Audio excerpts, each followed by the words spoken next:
Thank you, Larry, for reading. All right, so we've been trekking through this series on suffering. The idea or the knowledge that this book of Job is one of, in classic literature, in ancient literature, it's perhaps the longest, if not the longest, story of one topic, of one person. It's about Job, and it's about this idea of suffering. When you lose everything, what do you do about it? When everything's robbed from you, when pain comes to you, when tragedy comes in your life, when suffering and loss and turmoil comes into your life, and it's inevitable. It will, the Bible says. Just because you're a Christian doesn't mean you get a free pass from suffering. It's going to come. The question is, when it comes, what do you do about it? And this Bible, this book of Job gives us a wonderful resource for what to do. And tonight, what's really awesome is we're in the middle. And Job finally starts to get it.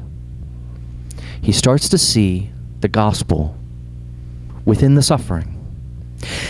And don't get it wrong, he's a man, he's a human being, so he gets it wrong and he gets it right, and he takes 2 steps forward, 2 steps back, maybe 3 back.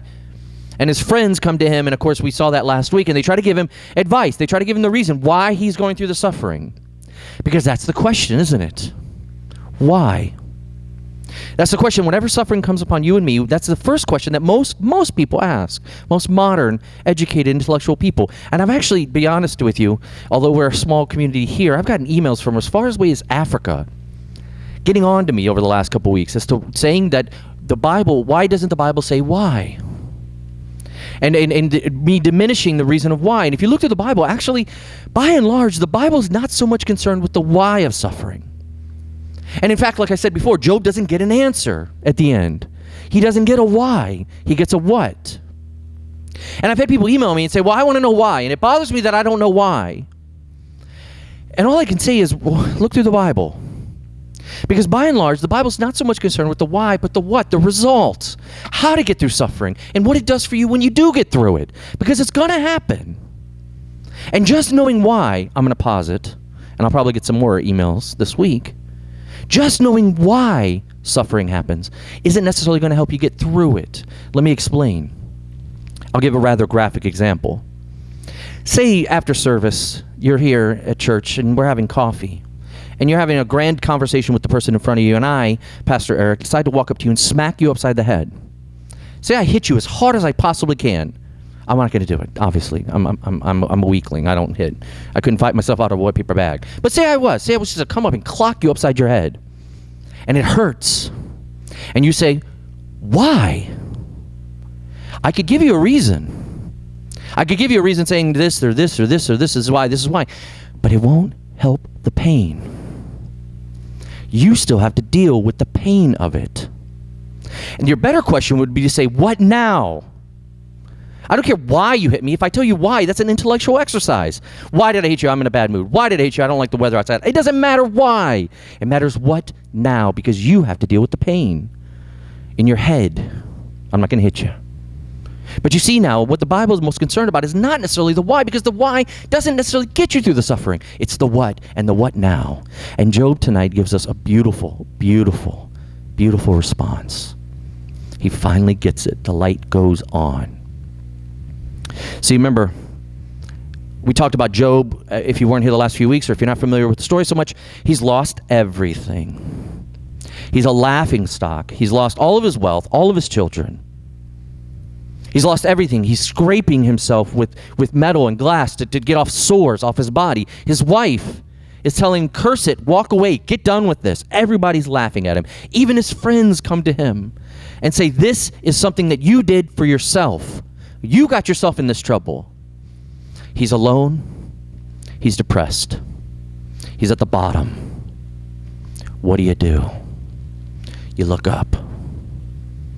And that's what he does. And here's what I'm going to do. I didn't give you an outline, and I haven't given you an outline, but here, if you want to follow it under 3 headings, you can do it this way if you want to write this down. He gives us the here, there, and forever of suffering. Doesn't sound like a Hallmark card. I thought about that when I was making this up. Here, there, and forever.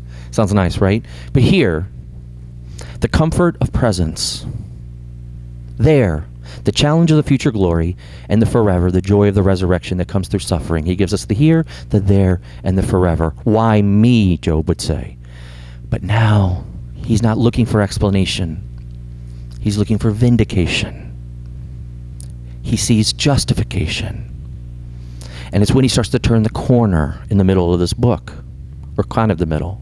He's had all of his friends come, and they've given him grand answers as to why he's going through all the stuff that he's going through.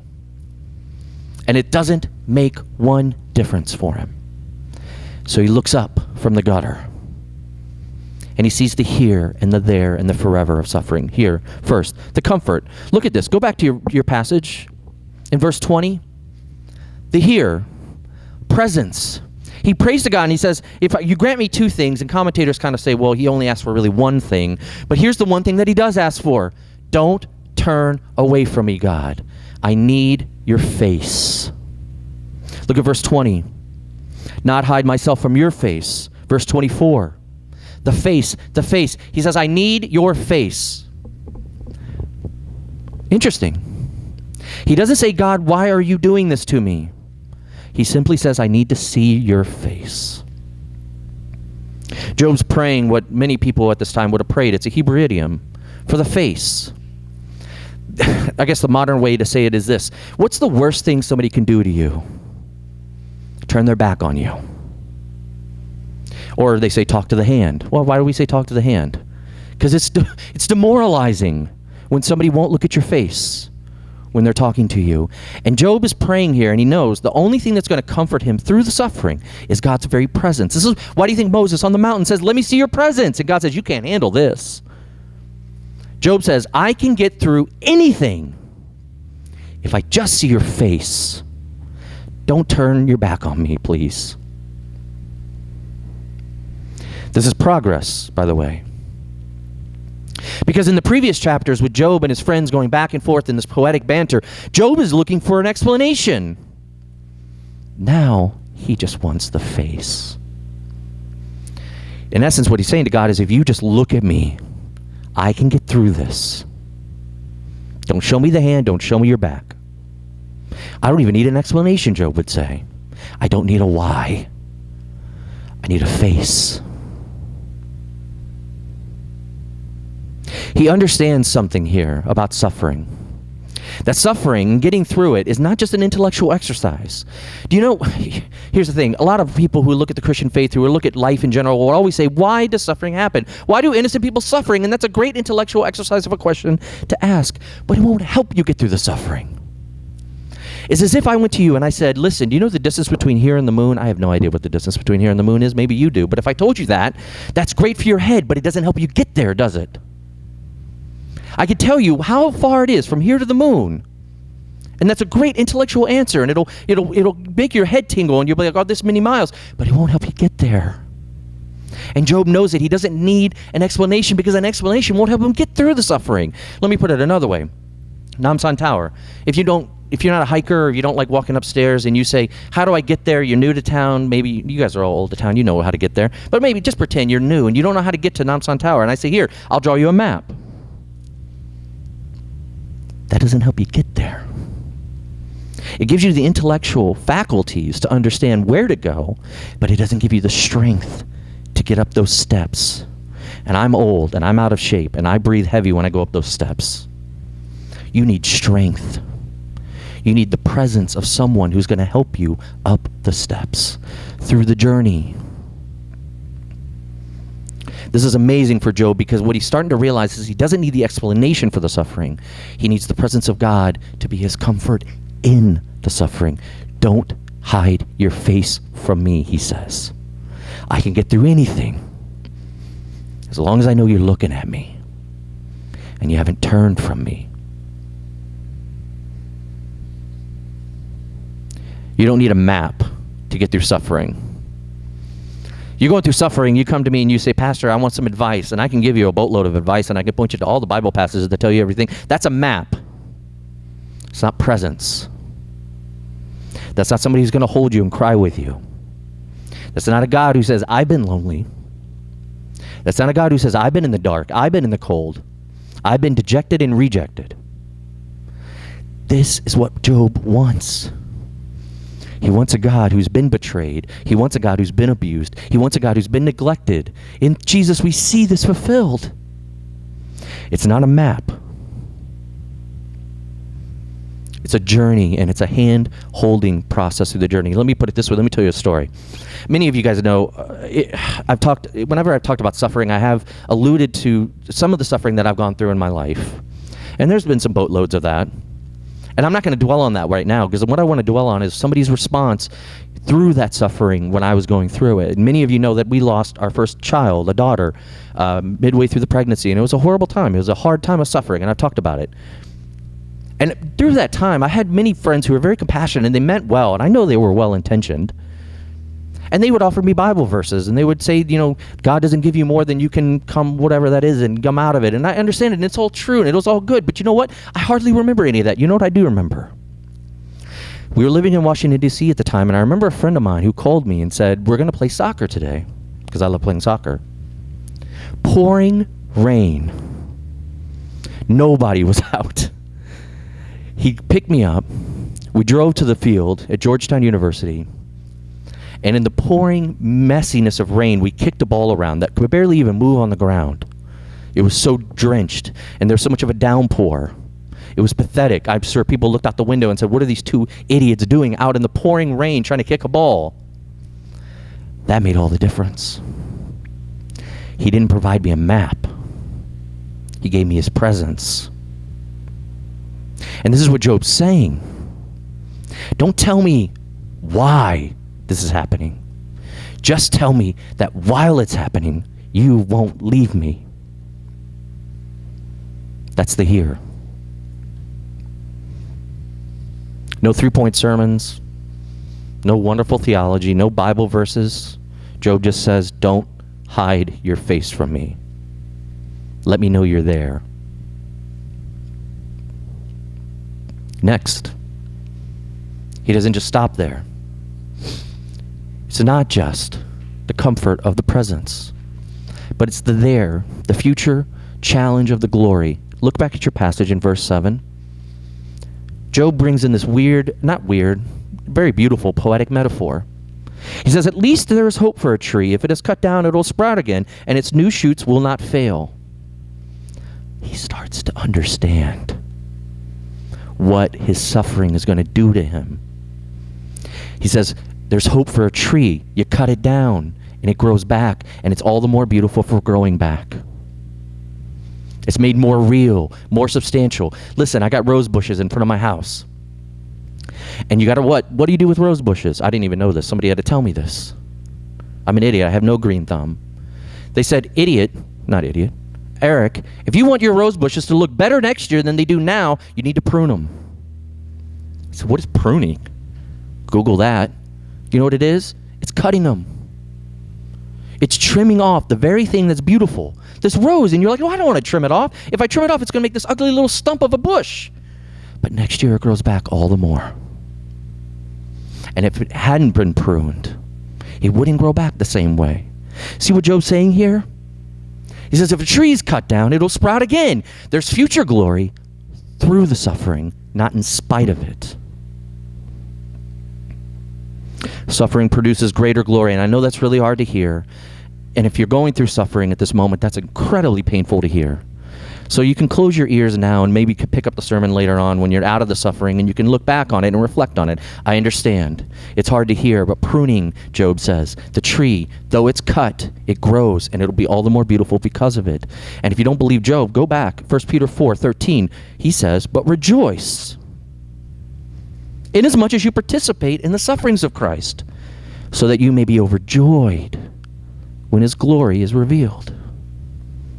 Don't believe Peter? Go to Paul. Romans chapter 8. For the creation was subjected to frustration, not by its own choice, but by the will of the one who subjected it, in hope that the creation itself will be liberated from its bondage to decay and brought into the freedom and the glory of the children of God.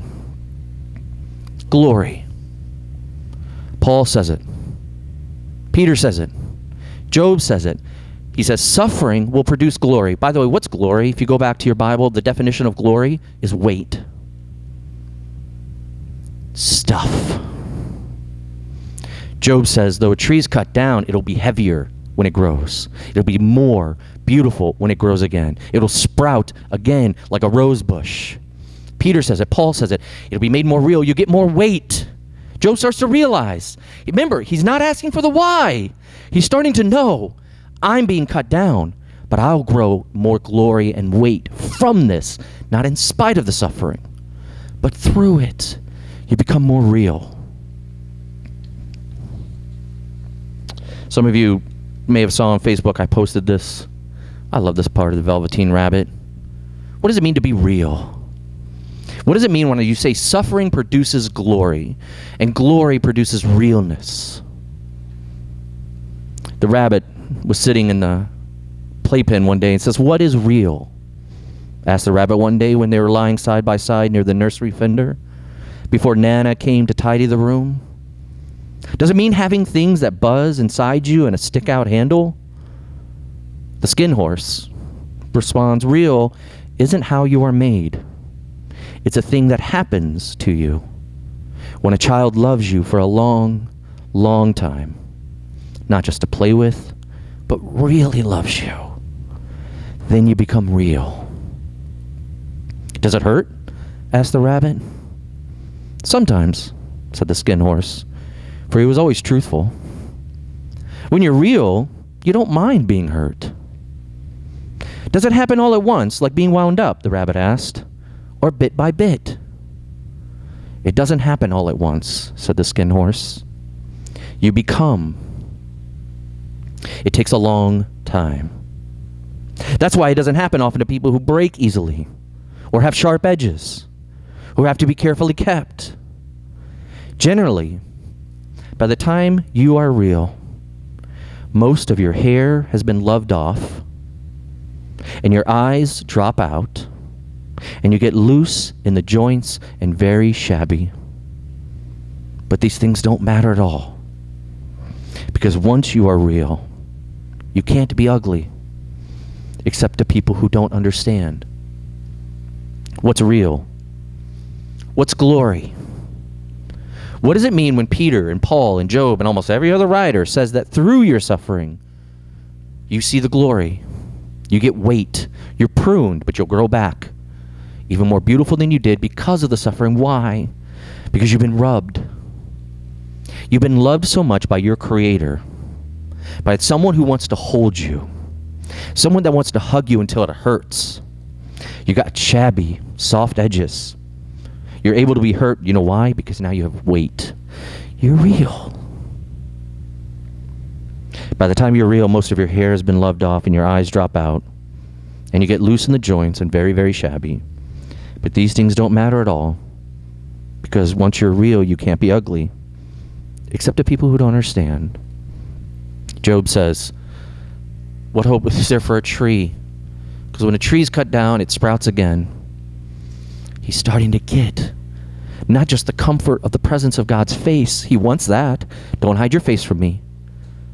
Don't turn away from me. I can get through anything if you're looking at me, God. But then he knows the challenge of the future glory that's coming. He knows that something sprouts again through the suffering and made all the more beautiful because of it. That's the here of suffering. The comfort of the presence. That's the there. The challenge of the future glory. Now, the joy of the resurrection. And this is a little tricky, but Job gets it. He says here in verse 10, if you look back at your passage, he says, at least a tree has hope, but man just dies. And if you leave it right there, you think that he's at his complete hopeless moment. And he is. He's in despair. He's lost his health, wealth, family, future, prospects. Everyone's turned on him. Nobody wants anything to do with him. And even the friends who do come to him have to open up their mouths and say, it's your fault. It's your fault that this is happening. And he says, look, a tree, well, even when it's cut down, it grows up, but a man just dies. Oh, but wait. Go to verse 14. He doubles back. And he says, I will wait for my renewal. By the way, if you have a Bible, open it right now, or if you're on your smartphone, look at this word renewal. It usually has a little footnote next to it. Maybe an A or a B or 1 or something like that. Look at it. There's a reason why it has a footnote. because it's one of the hardest words to translate in Hebrew. He says, I will wait for my renewal. Even though it all looks lost, and I see a tree gets cut down, a rose bush gets pruned, and it looks all the more beautiful. Yet for me, man just dies. But then he pauses and he says, but I will wait for my renewal. Another word you can use here is replacing or resurrection. Job says, you call, I'll answer. If you call me, he would say to God, and he does, I'll get up from all this crappy suffering and all the turmoil and all the pain that I've had to deal with. You just call me. You resurrect me. You renew me. You replace me. And I'm good again. Let me press this out a little bit for you. At the time that Job was saying this poem was comprised. In ancient Judaism, the idea of a resurrection of a human being was absolutely and completely ludicrous. The idea of renewal, the idea that somehow all the sufferings of this world, all the pain that you go through, will be made new again. That's what resurrection means. Not that you just float off into some ethereal space and you escape the earth, but no, the idea, he says, I will wait for my renewal. When all things are made new, and then I have hope. You call God, I'll answer. The idea would have been ludicrous. And yet Job knows of something. He has an idea that sometime in the future, there's going to be a joy. And the joy is going to be made all the much sweeter because of the suffering and because of the pain. And he's going to get not just taken away, but renewed. Resurrection, renewal, Job says. He says, I have no earthly reason to believe that anything good is going to come out of this, but I know it will.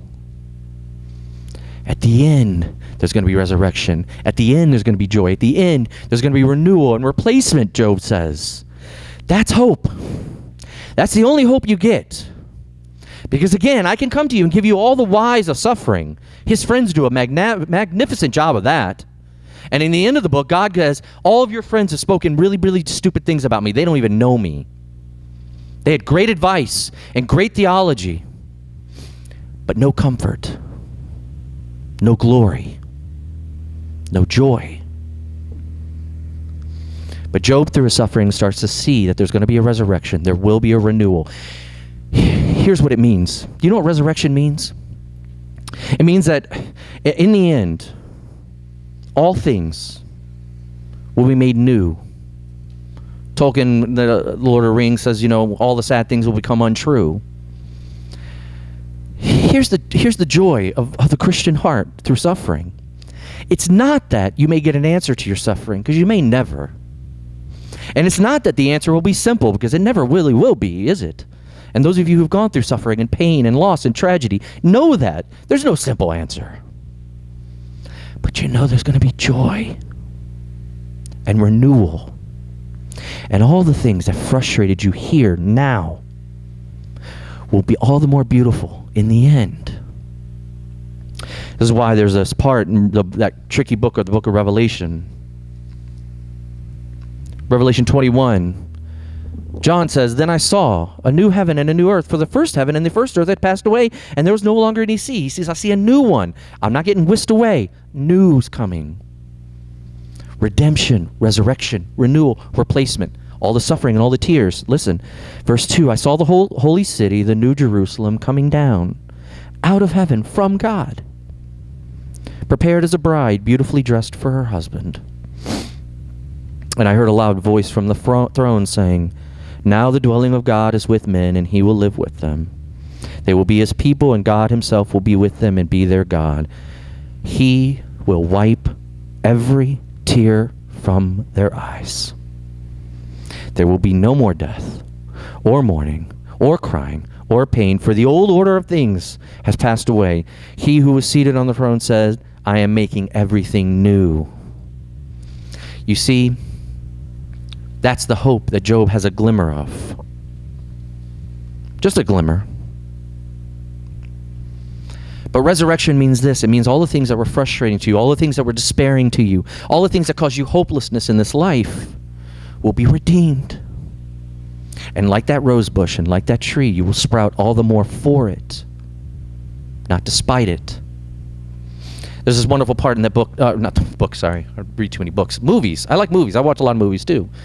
It's a Wonderful Life. Most of you know this story. Remember Zuzu's Petals? George Bailey. He wanted to be this world traveler. He had all these visions and aspirations for the way his life was supposed to be. He wanted to travel the world. And then his father dies. Tragedy. Because his father dies, he means he has to take over the old building and loan, that old decrepit business that's failing, and that's always hanging on by a shoestring. So he has to put his plans on hold. Then he gets married. Then he has kids. And his plans get put on permanent hold, and he can never do the traveling. And he lives a life, but at the end of it, towards the end of it, he's depressed. And comes that climax, the critical point in the movie, when he's lost his money, and he's going to go to jail by defaulting on the loans that he's given out to people. His business is crumbling. He's frustrated. He's lost. He's despairing. And he goes up to the room. Zuzu, his little daughter, she got sick because she had a rose that she took with her from school, and she didn't want to wear a jacket. She didn't want to crumple the rose, and so she didn't do that. She took off her jacket, and she gets a cold, and she's sick. So here he is, miserable George. He's at the bottom. And he goes into Zuzu's rooms. You remember this? And he looks at Zuzu's petals, and she says, "Daddy, can you fix the flower?" And he fixes and he prays, and he's miserable, and he's crying, and he's longing, and he's lost. And he runs out of the house, and what does he do? He says, "I wish I never lived." And if you've ever gone through suffering, I'm sure you've been at that point. Zuzu's petals. He puts them in his pocket, that little coin pocket thing that some guys have on their pants. And he goes to the bridge, and he wants to commit suicide. And he says, "I wish I never lived." And of course, Clarence comes down, the angel, and he shows him his life if he never lived, and all the difference he's made in everybody else's lives that he never even knew about. But here's the beautiful part. At the end, he's back on that bridge, and he says, "I want to live again. I want to live again." And it would be really cool if the movie ended right there, wouldn't it? I want to live again. But he goes home. And on the way home, he's running through the street, and he sees all the people and all the things that had made him miserable before. And he's overjoyed. He says, "Oh, you old building alone," as he runs by his business. He goes home, and remember that scene where he has a broken banister on the stairs that he's so frustrated by, this piece of wood that keeps coming off. And he goes by, and he breaks it off, and he kisses it. It's made all the more sweeter. And he takes out Zuzu's petals. And he knows he's real again. He knows he's alive. All the things in his life that had caused frustration and pain and heartache now gave him joy.